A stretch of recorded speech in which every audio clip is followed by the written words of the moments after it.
కొత్త రేషన్ కార్డులకు సంబంధించిన పూర్తి వివరాలను సివిల్ సప్లైస్ మంత్రి నాదెండ్ల మనోహర్ మీడియాకు అందించారు. కొత్త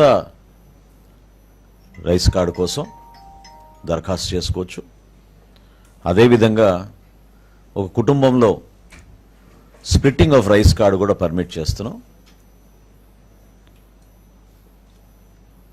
అదనంగా కుటుంబ సభ్యులు చేరినప్పుడు మెంబర్ ఎడిషన్, కుటుంబ సభ్యుల్ని యాడ్ చేసుకునే సౌకర్యం కూడా కల్పిస్తున్నాం.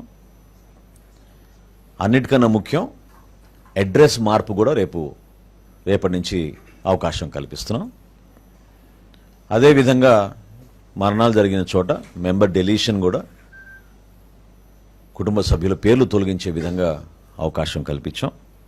చివరిగా గతంలో మీ అందరికీ తెలుసు, ఈ సందర్భంగా గుర్తు చేస్తున్నాను, గౌరవ ప్రధానమంత్రి నరేంద్ర మోడీ గారి పిలుపు మేరకు దేశవ్యాప్తంగా చాలామంది పౌరులు ఎవరైతే అర్హత లేనివారు ప్రభుత్వం నుంచి సబ్సిడీ పొందుతున్నారో గ్యాస్ సిలిండర్ల పైన స్వచ్ఛందంగా వాళ్ళని ముందుకొచ్చి వాళ్ళ పేర్లు డీరిజిస్టర్ చేసుకోమని ఆయన కోరిక మేరకు దేశం మొత్తం కూడా ఒక అద్భుతమైన కార్యక్రమం జరిగింది.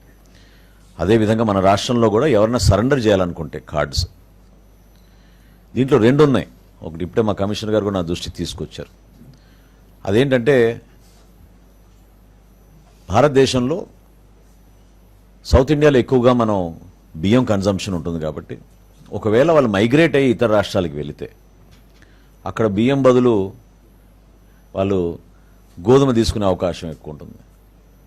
సో ఆ అవకాశం కల్పించడానికి కోసం కూడా ఎవరైనా సరెండర్ చేయాలనుకుంటే మైగ్రేషన్ జరిగితే, ఇంటర్ స్టేట్ మైగ్రేషన్ జరిగితే వాళ్ళకు కూడా ఈ వెసులుబాటు కల్పించే విధంగా సో ఈ 6 సర్వీసెస్, కొత్త రేషన్ కార్డులు, అదేవిధంగా splitting of the card, member addition, అడ్రస్లో మార్పులు,